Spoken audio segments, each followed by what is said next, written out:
I wouldn't even admit I was an actor for many, many, many years because I was like, well, if I'm not famous enough for you to know who I am, I'm too embarrassed to tell you I'm an actor.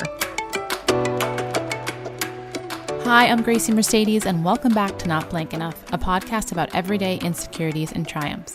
Today, I'm chatting with TV and film actress Amy Landecker, currently on Showtime's Your Honor. We spoke about growing up in Chicago with a locally famous dad, her insecurities around her weight and looks in high school, and ageism in Hollywood. All this and more in this lively conversation we titled Not Fearless Enough. Hello, Amy, and welcome to Not Blank Enough. Just take out the blank. Has anyone suggested that? Just not enough? Yeah. Oh, wow. We're gonna unpack that for sure. Seriously, I was like, oh my God, what am I enough at? Because I can't think of the enough part. Right. And then I was looking at all your who talked about what and everything. I'm like, well, yeah, okay, I can't do that. Okay, yeah, I'm about that. I'm not thin enough. I'm not famous enough. I'm not this enough. I'm not that enough. And then I was like, I'm basically just not enough. So maybe my episode will just be the not blank enough. Not enough. Not enough. Yeah. Anyway, enough. We'll talk. Well, you're going to help me figure out what I want to talk about. Yes. And every conversation, honestly, always comes out organically. People try to come in with one and then it always changes. Oh, good. Good. Oh, I'm glad. I didn't know that. Or they'll have multiple ones because what we'll do is we'll go through your whole life story. And sometimes, when you were younger, I'll have multiple ones. Yeah, exactly. No doubt. Yeah. So tell me about your upbringing and where you're from and everything I need to know. I'm from Chicago. And also, I just want to say you're my friend and I already overshare anyway. So my goal also, I'm not private enough. That's for sure. I always look back on these things and I'm like, what? And I'm even more scared because I know you. So I have to just make sure I don't. I'm like that too. I say way too much. Yeah, way too much. Yeah. I grew up in Chicago. I was born in Norristown, Pennsylvania, but we moved before I have any recollection of that. My parents were very young. They had my sister Tracy, my older sister Tracy, when they were 19, and they had me when they were 22. And my dad is a rock and roll disc jockey who, even when he was a little kid, he pretended he was a disc jockey in his closet. Oh, that's so funny. It's so weird. And then his middle name was actually Records because my great grandfather's last name was Records. So he was given his grandfather's last name as his middle name. And his first job, he got a radio job. He left college early because I think he was interning and cleaning the floors at a radio station. They offered him a shift and he was very good at it. And by the time I was born, he had a regular job at a station, but they originally made him change his name to Scott Walker because his boss thought that John Records Landecker would never be a name for a disc jockey, which just sort of proves too that, on the nose. Yeah. Just shows that nobody knows anything, right? No. It was nobody will believe that. And now it's actually in Ripley's Believe It or Not, his name. Oh, wow. And of course became his main sort of hook was John Records truly is my middle name Landecker. And my whole life growing up, he became a very well-known disc jockey in Chicago. We moved to Chicago because he was at WLS, which AM, which in the time there was no FM. So this was the station and he was on at night when the signal traveled across the Midwest. So we had a huge evening share of people listening to him. And for my whole kind of childhood, I was aware that I was the daughter of, in my eyes, a famous person. When I moved to LA, I realized, or New York or out of the Midwest, I realized a semi-famous person, but we grew up, it would be if I always say to people, it's if Ryan Seacrest was your dad, that was, or Casey Kasem or something, who was that local guy. I grew up in a high rise in Chicago off of Lake Michigan. And that was also very unusual because not a lot of kids grow up in the city and in a high rise. But it was, he'd moved there for this radio station and we were living in a high rise near the station. I went to private school. I went to Francis W. Parker, which was a small liberal arts progressive school. Okay. It was, a lot of very wealthy, privileged children in Chicago. It's funny because my kid goes to Crossroads, which is like the LA version on crack of that situation, where you're like, and it's interesting because I feel sort of similarly at Crossroads that I did at Parker. If we're talking about the not enoughness, it was like we were never like listen, I was never like wealthy enough, even though my dad was very successful. It was in comparison to some of the kind of biggest families like the Pritzkers and, like big families in Chicago.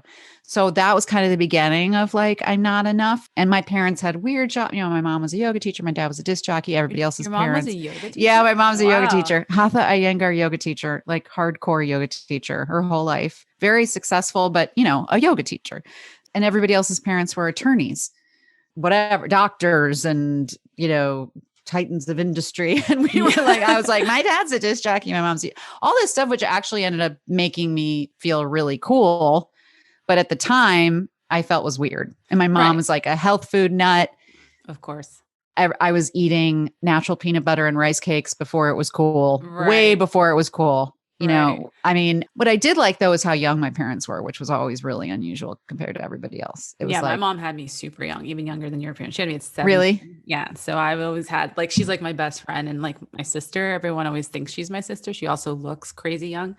And so I really like that about it too. But that's so interesting with the not wealthy enough, because as a kid, you just want to fit in and be like everyone around you. And even though you had, your parents had a great living, it still didn't feel like enough, which I totally the relativity of that is always fascinating to me. I'm just like, it just doesn't, because any other group, if you put I would be so beyond the privilege of so many people in the world, but to me, it was in comparison to what I was seeing. Right. So I felt less than, even though I was nowhere near less than, but whatever that even means. But also my parents were like, they were kind of hippies and they weren't into, we didn't have like a house. We didn't go skiing and there was a lot of like, second homes and summer homes. And I was always the guest of another friend. That was what I remembered was sort of always going to somebody else's world and learning how to be like the perfect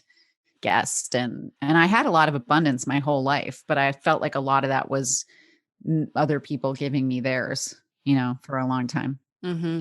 And how did that manifest in your relationships with your friends? Like, did you ever like try to pretend you were richer than you were? Yes, or anything? it's so funny you asked that. This is the most horrifying story. My friend Julie, who's still one of my closest friends in the world, I've been friends with her since, I don't know, I think it was middle school. No, she came in 9th grade. I think that's right. Anyway, her mom was the publisher of Crane's Chicago Business. She's one of the most successful businesswomen in Chicago. Gloria Scobie, highly impressive human being. And they were like a second family to me. And I spent a ton of time with them long into adulthood. I was maid of honor at a wedding, all that stuff went on for a very long time. When I was out of college, I was interning at Steppenwolf and I was pretty broke. I was working at Starbucks as like my day job. And then I would go intern at Steppenwolf Theater. And then I ran a theater company at night I was exhausted and broke. And her parents would always let me house sit for them. They had this ridiculous apartment off of Lakeshore Drive, just ridiculous. And gorgeous car. I got to use the car. I got to stay at the house. Nice. It was right off of, one of the most expensive streets off Michigan Avenue. I mean, it was as high end as you get in Chicago. So there was this guy from Latin, which was the other school. There were 2 private schools. One was the conservative, even richer school, which was Latin. And we were the like liberal, arty, rich school. There was a kid who went to Latin who was really cute and he lived in the building. I think he probably just lived there in his own apartment. This was when I was like 25. So I'm not even like a kid anymore. I'm just house sitting while I'm working all these jobs. And, Julie now lives in LA and I'm just always at her parents' house, taking care of the plants, taking care of the whatever. And I would run into him and I would sort of not say I was house sitting. And one day Julie came back and we were leaving the building. we run into this guy and he's like, "Hey, Amy, did you mention anything about the radiator sound? Like, what is going on?" And Julie immediately knew, her like spidey sense went up, and she just is someone who just like doesn't, I don't even think she thought of how embarrassed I would be. She's like, or even knew if maybe I'd intentionally left this impression, but went, "What are you talking about? She doesn't live here. She house sits for my parents." Oh no. Oh no. And I was like, I can't even tell you how embarrassed and crushed I was. Like, I was so embarrassed. But yeah, that was kind of part of that sort of less than thing. Yeah. Not rich enough. Oof. It was embarrassing. And I just turned beet red and ran away. And it was a great lesson too, to be honest, because I didn't ever want anything like that to happen to me again. It was really, although I'm sure I've lied a ton, but that was a pretty particular fake thing. Well, I love that story. Thank you for sharing it. So then what happens? What was your high school experience like then after that? High school was, I was a bit of a mess. It's funny. I never talk in the, like publicly in any kind of official way about the fact that I don't drink, which is always a surprise to people because I look like someone and sound like someone and act like someone who's often drunk. But I actually haven't had a drink since I was 24. Oh, wow. Yeah. I've been sober a very long time. And a lot of that was in response to high school life. The truth is, I have a lot of fond memories of high school. I was a good student. I loved my school. I thought my teachers were incredible. I was, popular. I got to do a ton of plays, but I also put up with and got myself involved in a lot of really dangerous, unhealthy, sad situations that were very Jekyll and Hyde for me. Like the two did not, like me, if you knew me and what would happen, did not connect. So I have mixed feelings about those years. A lot of it was fun, but I felt, I remember very specifically being at a party with Mike Yushiki and Anne H., who people might know, who became a very well-known actress. Speaking of not enough, she was blonde and beautiful, and I was chubby and awkward. And I was always playing like the ugly sister to her beauty, like in Beauty and the Beast, or Mrs. Antrobus to her Sabina in Skin of Our Teeth. And she was one of my closest friends, and she was like perfection. And I was like this mess.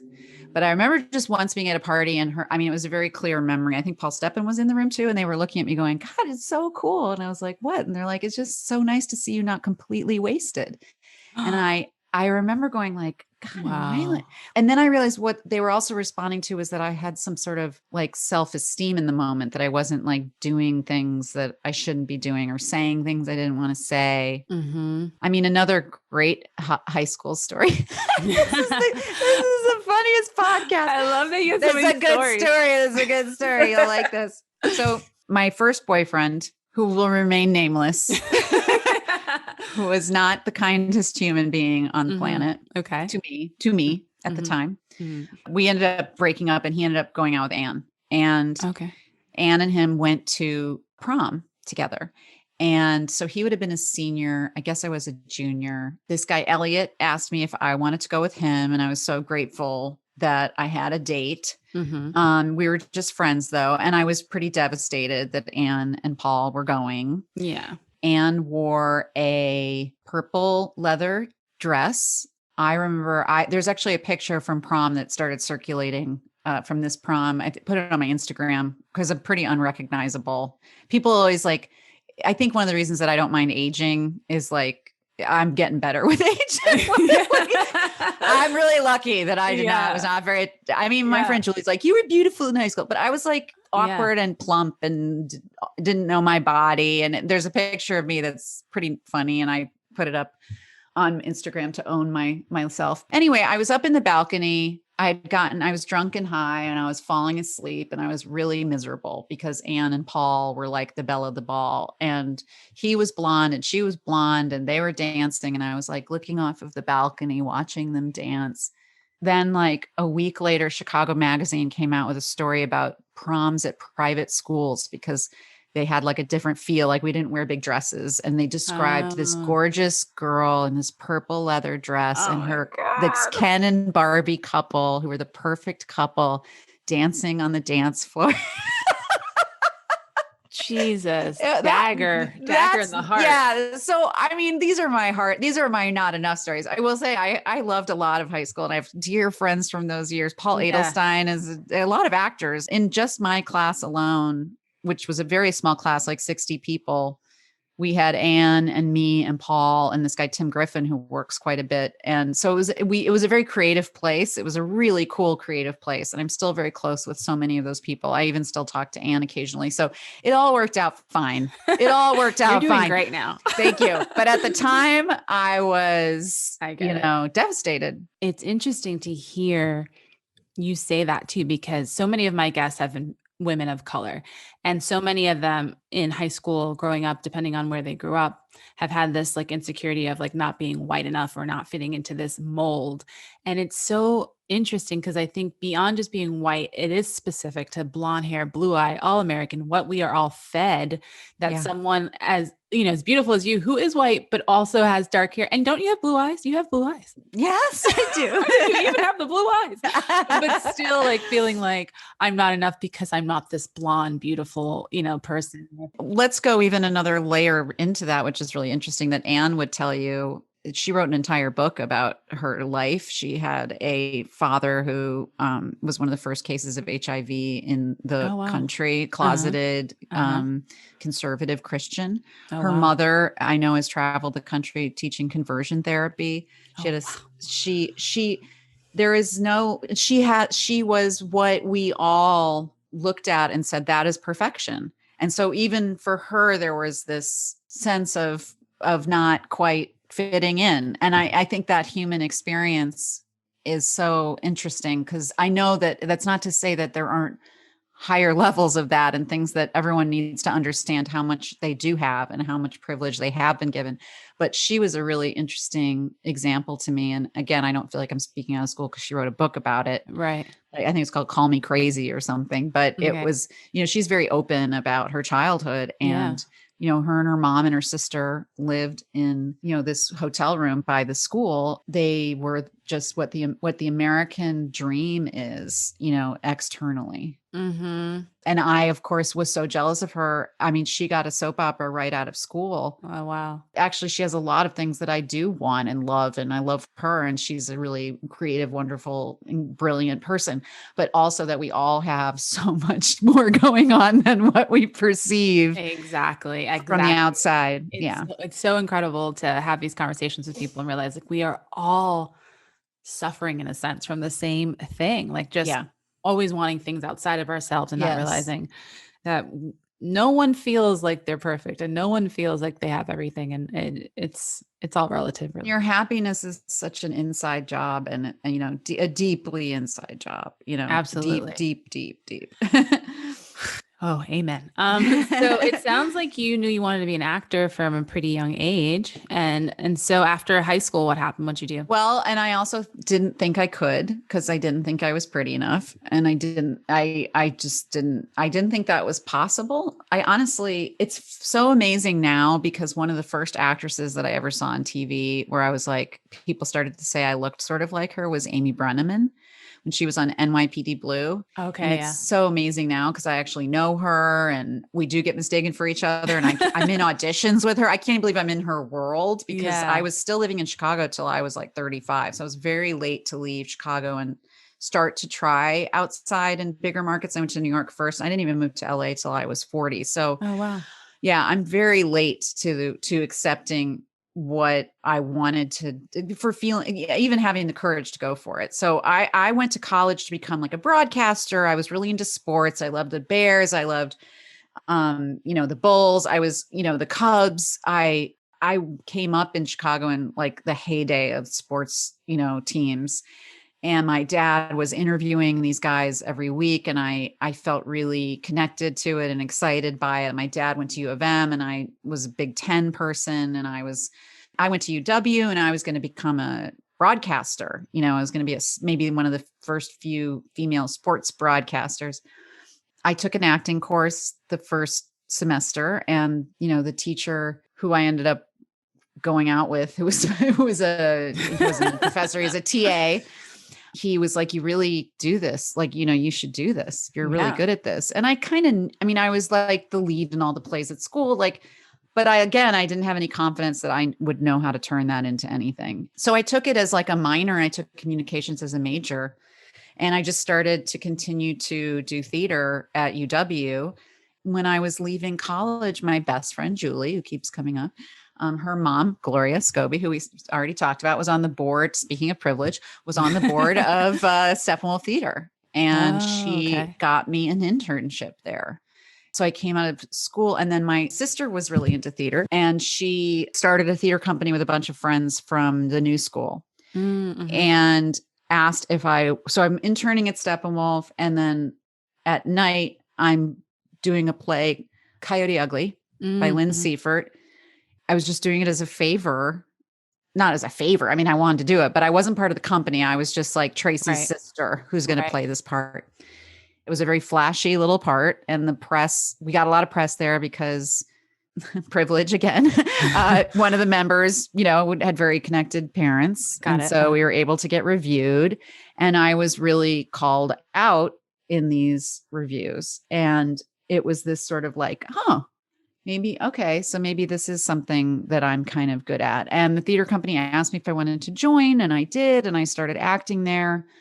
And another play that we did, Edmonton by David Mamet, there was a director who came from Steppenwolf, Anna Shapiro, and she saw it, and she ended up casting me at Famous Door Theater, which then led to a big moment break for me, which was at the age of 27. I remember, because there's a line that Blanche Dubois lies about and says she's 27. I actually ended up understudying Lila Robbins as Blanche Dubois in a local production at Steppenwolf Theater of A Streetcar Named Desire. And it was probably one of the biggest productions of the year. Mm-hmm. It was Gary Sinise as Stanley, and this was Forrest Gump days, so he was a big star. Yeah. It was John C. Reilly as Mitch, and it was Katie Irby as Stella, and there was, this woman who was playing Blanche was a New York actress. So Lila Robbins. So everyone locally didn't know Lila. She was a huge deal in New York. Right. But locally, she wasn't as famous as the other people, which worked in my favor when I ended up having to go in for her, because I was kind of like the local unknown understudy. So it was kind of like a story, like the understudy came and she blew it all away. And it was literally like the scariest thing I'd ever done in my entire life. My friend Liz Cochran ran lines with me 24/7. They were still in previews when Lila lost her voice. I didn't really know the whole play. I hadn't had a full rehearsal. It was by far, to this day, the scariest thing I ever did. I think going through that and realizing that I pulled it off was like one of the biggest lessons to me in my life, that I could do more than I thought I could. And again, I kind of had some good luck, although really nothing happened for a good decade. But the papers said, A Star is Born. Yeah. Lila's under, because there was press there because we were still in previews. So Amy Landecker, John Records Landecker's daughter, blah, blah, blah. And I was like, oh my God. So I just kept doing theater in Chicago. It was amazing. And then the big turn was doing a play and there being a voiceover agent. And she started to rep me. And that's when I got to really buy my time to become an actor, because I was good at voiceover. I love voiceover. I still do voiceover. I did a ton of voiceover in Chicago. God bless Stewart Talent Chicago, who are my agents, Delar sometimes. I was able to make money and not be poor and wait until I was literally 45 before 40 before I got like my big on camera break. So that's what I was doing. Yeah. Well, I should tell you that is very inspiring, because I too started very late. Similarly, I thought how late really could it be? I didn't start. You look like you're 25. I'm 43. God damn it. I just turned 43 last week. Jesus Christ. I didn't start acting until I was 30, though I wanted to do it always. Went to school for broadcast journalism because I thought I wanted to be a reporter. Kidding. Yes. And then worked in production. And then I was like a producer. And then I came to LA at 27. And like your little time in high school where you were kind of rebellious, I came to LA and it was like the first time I left New York City, because I was born there, raised there, went to NYU. So I came here and I just kind of partied my ass off for 3 years and did and like made money doing commercials. So I was like, yeah, sure. I'm an actor, even though I never took a class. And then I like started getting into class and be like, oh, this is a lot harder than I thought it was going to be. And then I didn't feel confident as an actor until maybe 3 years ago, until like at 40, like once I started actually getting parts and really getting into class and stuff. And so now, and then I started writing about 3 years ago, which is how we met, from Perfect Harmony, me writing on Perfect Harmony, Bradley Whitford being our lead, you being married to Bradley. Yeah, my story definitely turned out well. Yeah, you have a very good story. And so I'm like still waiting. That's the ending, folks. Let me tell you. But that big break coming later in life is inspiring for sure. Oh yeah. I tell everybody my age all the time, 51. I tell them I was 40 when I got A Serious Man, which was my first movie break. And I was 40 something when I got my first series regular. I wasn't really 40. I think wasn't until I was like 45 that I would even say that I made a living as an actress on camera, which, everybody just constantly talks about, and I get it because it's true, the statistical nightmare of aging and being female in LA. But I think it's so important to always be like, there's always exceptions. Let's just keep also reminding ourselves that we can always be an exception. And I did have an acting teacher here, Leslie Kahn, who I loved, who was very instrumental in me getting A Serious Man with some great coaching. And she said, like, why not be the exception? I remember hearing it like so clearly, like you could be, and I was like, right. Like, what is the point of believing the limitation? It's not going to help me. Exactly. I have to at least believe it's possible, and I can understand that I'm limited or it's hard and try to change that climate as best I can. But it doesn't really serve me to sit in that frame of mind. It's only going to encourage me to stop trying or to quit or to, So I felt like, yeah, that's at least something that I like to share a lot. I'm very late in the game. Yeah. Yeah. And with relationships too. I mean, this marriage is the greatest relationship I've ever had. And I'm very, very happy. And I didn't, meet him till I was 45. So, there's that too. Yeah. No, I love hearing that. And I do think it's slowly starting to change. I do think you're seeing more and more quote unquote older women or women above 35 working and leading shows and et cetera. But that's why I don't lie about my age, because I know I look younger thanks to my mom's genes. And so people assume I'm in my 30s, and I'm always like, nope. Or late 20s even. I mean, literally, I would buy 25 if you told me you're 25. I look pretty young right now with this. Yeah, you look really young. Yeah. Thank you. I think sometimes I'm like the opposite. If I don't have makeup on, I actually look younger than if I do have makeup on sometimes. No, I think that makes sense. Yeah. So thank you. I will accept that. But yeah, that's why I don't lie about it. Because I think people, well, one, too often lie about their age. And two, I'm like, I embrace how old I am, because if I didn't have those years of experience, I think I would be less of a good actress and less of a good writer. I think it's all those experiences I've had that make me at least decent enough to work. And so, yeah. Absolutely. Did you ever feel though, like not young enough when it comes to work and stuff? I can't say that that's been the issue. I mean, I've been so lucky that I really am grateful. I know a lot of female actresses who have been in LA for a long time and even been on camera in their youth. And so there's like something that they're held up against too. I only known on camera in my 40s. So I don't even have to like keep up with some looks that I might have had when I was younger. I mean, I guess I feel it in the sense that like I have a friend who's, young, a good decade younger, and she has 1,000 auditions every pilot season. I don't, and so I understand that there's not as many parts for someone in my age group. Like I do get that. And usually by my age group, there are people who are better known than me that they usually will go to first. So I'm kind of like getting stuff, not maybe as much now. I'm starting to be someone you might think of, but for a long time it was like I would get what someone didn't get and I could get to have it then. So, I mean, it's not that I'm not aware that it limits me, but I'm also, I do feel sort of wildly lucky that I even achieved what I did. I don't think I ever expected to get where I am. So I don't have a lot of frustration. I mean, my people in my life might be like, are you kidding me? I don't feel like I do.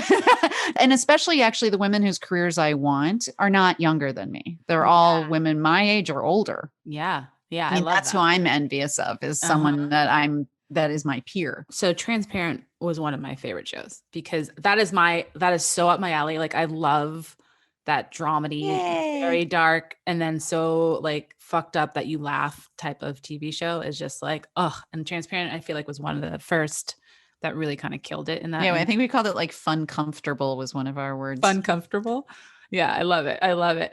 And I remember like being so, I also love the Duplass brothers. So I think that's why I initially watched it. And then, I didn't know who they were. Wait, funny story too is I don't know who anyone is, which has really served me because I'm like not very literate. Really smart people love to be around me, but I am watching like The Voice and nothing wrong with The Voice, but like I'm not like watching a ton of independent film. And so I went to this test, like a test for Transparent, and they said we were going to read with this guy, and I didn't quite get his name, and I didn't quite know who he was, and it was me and Gabby and Jay, and he was so good. He was so good that I called my agents afterwards, and I said, "There's no way I'm going to get that. That guy was so much better than me, and I just looked like an idiot." So again, not really giving myself credit because I didn't. But that's what I thought. I literally was like, "Yeah, no, I can't. That's not going to happen." And then they were like, "That's Jay Duplass." I was like, "I don't know who that is." They're like, "Oh, he's a filmmaker, and he's not even an actor." And I was like, "Oh, of course, he's not even an actor. Yeah, he's so good." I'm not even sure how I found out about them originally, but I just remember becoming super obsessed with them in the sense of their independent filmmaking and short films and how they went about kind of making what they made. And it was around the time that I started making short films. And so I was very inspired by them. So then anything they did, I was like, I need to watch it. So then I saw like Togetherness was another show I freaking loved. And I'm so sad when I was so sad when they canceled that. But was that your first series regular Transparent? No, you had I had one other. I had booked the Paul Reiser Show, which was a very short-lived NBC comedy that was supposed to be his return to television after Mad About You. And I was playing his wife. So I was like, I'm going to be the second Helen Hunt. And she even directed one of our episodes. And and it got canceled after 2 weeks on the air. And I was crushed. I didn't realize either that like failure was part of success. Nobody else who worked around LA was really successful seemed that freaked out that it got canceled. I thought I would never work again, which actually is interesting because my kid they're doing Zoot Suit at Crossroads. They're like reading it and watching it. And Zoot Suit was this play by Luis Valdez. It was one of my big breaks in Chicago at the Goodman Theater. It was the first play I ever got cast there. And I'd wanted to work at the Goodman, my whole childhood. It was like the fantasy theater. And I got a really bad review from Wall Street Journal that I remember to this day. The wording, it was Amy Landecker doesn't have the passion to incite a PTA coffee. And I was playing a political activist. I was so devastated. And I thought that was the end. And then like Bob Falls, who he didn't direct that play, but he was the artistic director of the theater, put me in a production of his like a year later. And I think at one night I was like, why did you cast me when I got that bad review? He's like, I don't care about bad reviews. And I was like, oh, so like it didn't mean what I thought it meant. And the same with the cancellation. I was like, oh, no one will ever cast me in a series again. But what I didn't know is that series getting cast meant now that I was a series regular. Yeah. And like everything gets canceled and everybody gets bad reviews and everything, blah, blah, blah. Yeah. And that whole like perfectionism thing, when I was at Steppenwolf, I was assistant directing A View from the Bridge. And there was this incredible local actress, Amy Peets.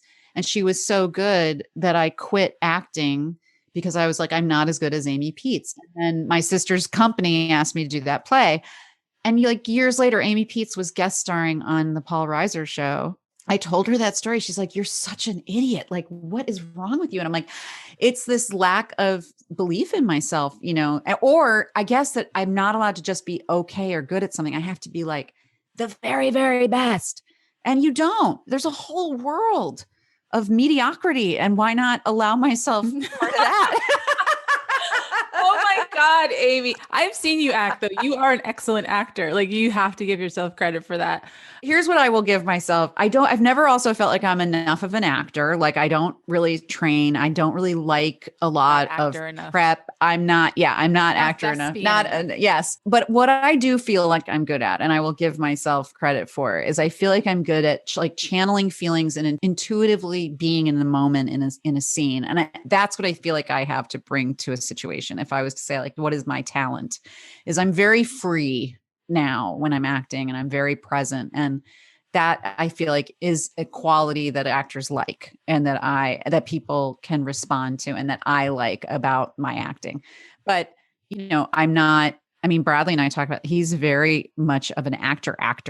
He wants, I'm a little bit more on the kind of like, I don't want to say lazy, but I just don't like things to be really hard. So I like to kind of show up and let it ride and see what happens, but I don't like to do a lot of prep, and I don't get into my head too much. I'm much more intuitive. Yeah, I feel that because I'm constantly feeling like I'm not working hard enough when I get auditions. And like, I don't understand, how much am I supposed to do here? Because there is a part of me that's just like, I just want to connect with someone else and see what happens. Right. And right now it's super hard because now so much of what we're doing is self-tapes. I was just going to say, I have a self-tape in my inbox right before we started. I don't even want to open it. No. I have like nausea around self-tapes. They're the worst. And that's probably because we have that same approach where it's like, for me, I want to go in that room. I want to feel that adrenaline. I want to connect with a reader that I don't know. You don't want to be technically worried. What I've said about, I hate about self-tapes is like, I'm the lighting director. I'm the sound designer.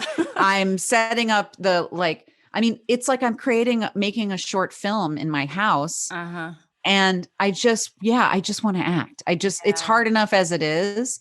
I mean, I will say I started to book on camera when I let go of this idea that I was like, that I had to have it perfect, that I had to be like off book perfectly. It was like, once I realized like, they're not reading along. They're not even reading their own words. No offense to you as the writer at times.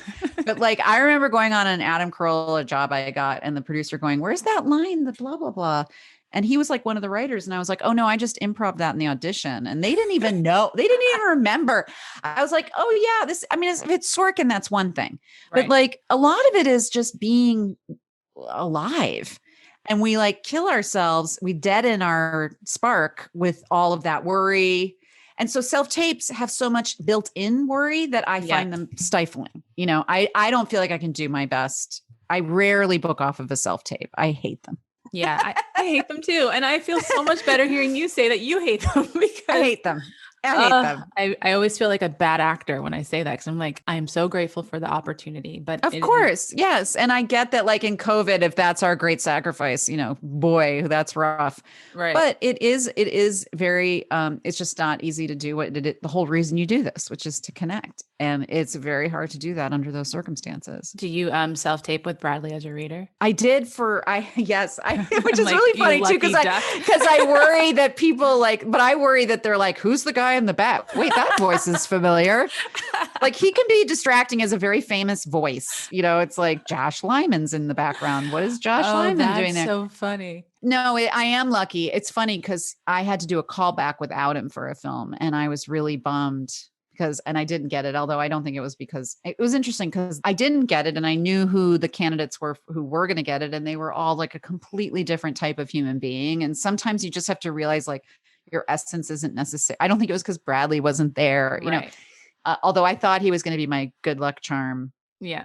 Although I will tell you, I don't like, I consider my bad luck charm in preparing for auditions. Whenever I've worked with him, I never get the job. Oh, no. And when I work with this friend of mine, Mia, who's not an actor, like I always seem to get the job. So I've forbidden him from prepping me for auditions. I think he makes me nervous. Yeah. And so I think I get in my head a little bit. I feel that, which is another reason why I hate self-tapes, because I have to get, either my husband or a friend as a reader, and I hate doing it in front of them. Yeah, it's embarrassing. It's like having sex in front of somebody. Like you don't want to. You don't want anyone watching you. Yeah, no, totally. It's totally embarrassing. I agree with you. Like having sex in front. That's hilarious.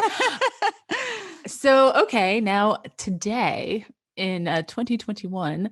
How is Amy feeling? What's going on? I know you just did that great show you're on Showtime that everyone should watch. It was I so mean, good. speaking of not enough, I mean, that was incredible, but I also my part got cut like every week, huge parts. And so I would watch it. I was watching it with friends. I would feel like, we were texting. It was in a group chat. It was one of the funniest. I've never watched stuff I'm in. I don't watch myself. I don't usually like to, but because there's really nothing to do and it was a way to connect this group of people, we'd get together on Sunday nights and watch it. And it was like a roller coaster ride because so much got cut that I never knew how much presence or lack of presence I was going to have. And it's interesting that part of you that doesn't feel like you're enough or that you're included enough doesn't really go away. And then there was an episode where I was in it a lot and I was like waiting for my dad to like acknowledge that. And he didn't. And I was like, Dad, like, did you think he's like, Jesus. I'm like, oh, trust me, there is no end to the need of validation. And so, I had to sort of stop myself and go like, I will give you the greatest thing that ever was said to me, which was J. Duplass, coming back to J. Duplass. And it was rather recently. I had dropped out of a movie that ended up doing pretty well. And I was like, if I'd been in that movie, like maybe people would have blah, blah, blah. And he was like, Amy, you did it.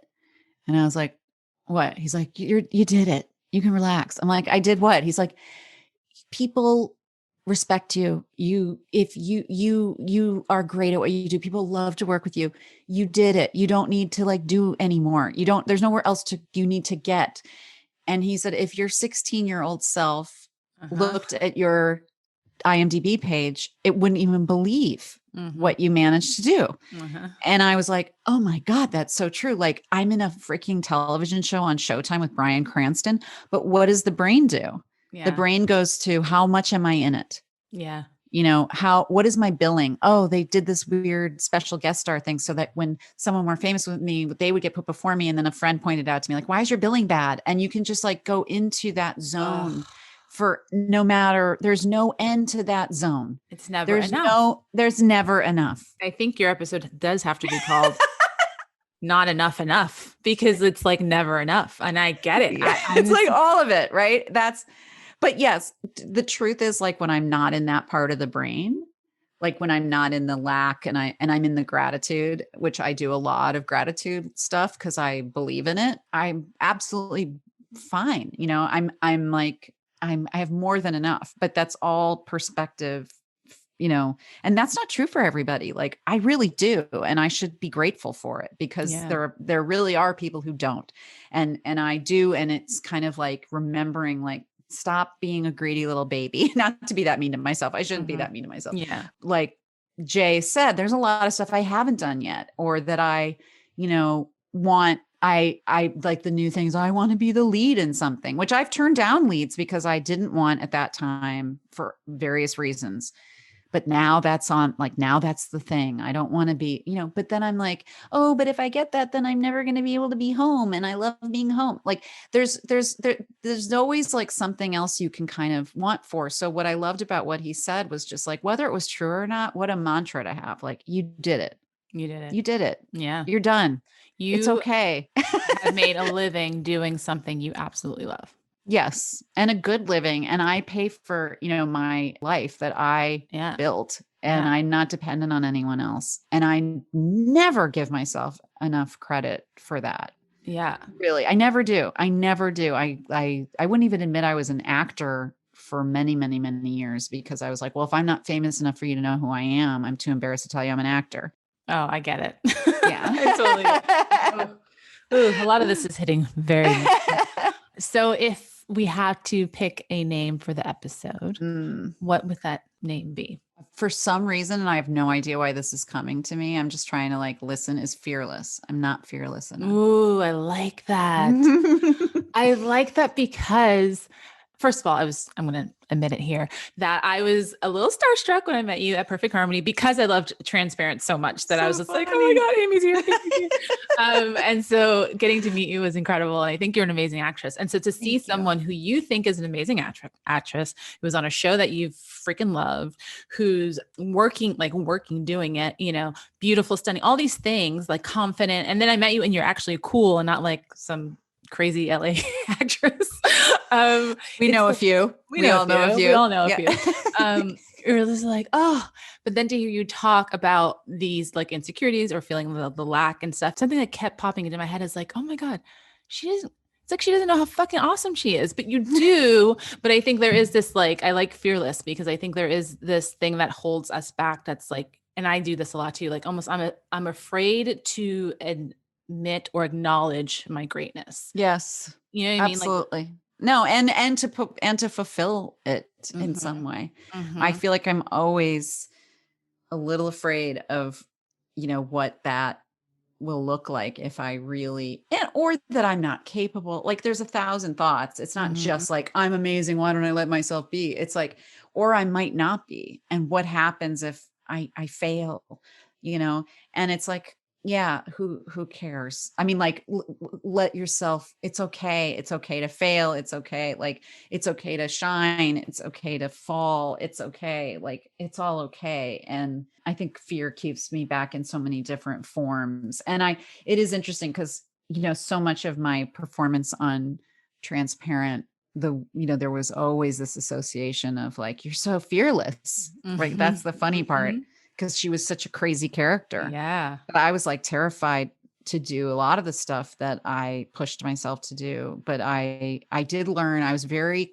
small for a very long time in my life. Like I didn't leave Chicago, and I did not push. I didn't want to push. And once that started, I definitely have pushed through a lot. But there's other areas like it's with the writing and things that I've wanted to try, or directing, where I get very afraid of not being good enough and I just have to remember talking about this stuff is cool, because you go like, oh yeah, I thought I wasn't, and look what I was able to do. Like you don't know till you try. And actually it's okay if you're not great. Exactly. It You're really not gonna know is until you try. It doesn't matter. I mean, like we're all just blips in the universe. And we really are. But also like with what we do, there's no way to get good at what we do except by unless doing you it. fall on your face. Yeah. And honestly, there's tons of like wildly, in my opinion, deeply mediocre stuff that people love. Like you can also love something that isn't perfect. Yeah. Of course. Like not everything can be Barry, not everything can be brilliant and cross genre, or like, there's those shows like Fleabag, like, where you're just holding yourself to this standard that like, if I'm not that, I'm not allowed to do this. If I'm not Meryl Streep, I'm not allowed to do this. Right. That's insane. Right. Yeah. Or I May Destroy You, or I'm just like, why am I writing anything? Like, why am I even on the planet? Right. And it's like, because not all of us can be her, but my voice might be helpful to somebody. Yeah. That show inspired me I had an idea about a show for years, for like 5 or 6 years. And I'm like, how am I gonna make this show?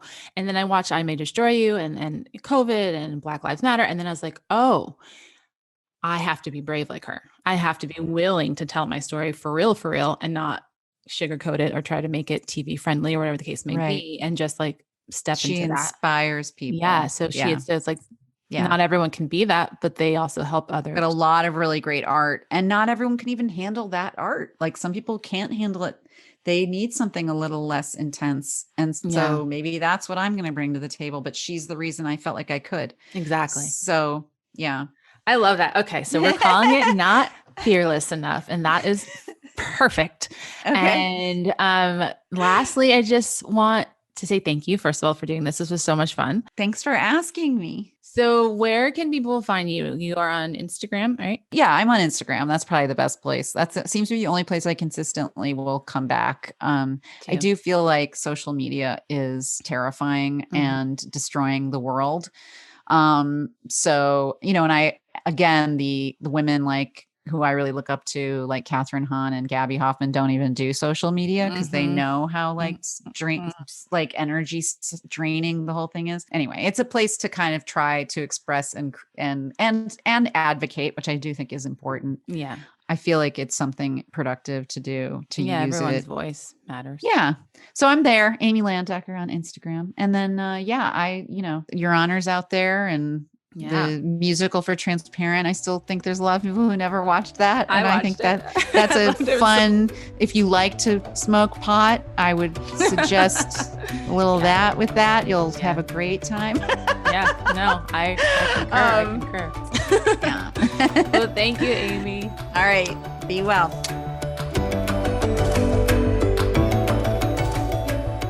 Thank you for listening to Not Blank Enough with me, Grasie Mercedes. You can find out more about today's guest in the show notes. Please subscribe to Not Blank Enough wherever you get your podcasts and follow us on Instagram at NotBlankEnoughPod. If you like what you hear, please also consider a rate and review. Our show today was executive produced by Grasie Mercedes and Dave Hill and produced by Douglas Sarine and Colleen Beasley. Not Blank Enough is a Gumption Pictures production.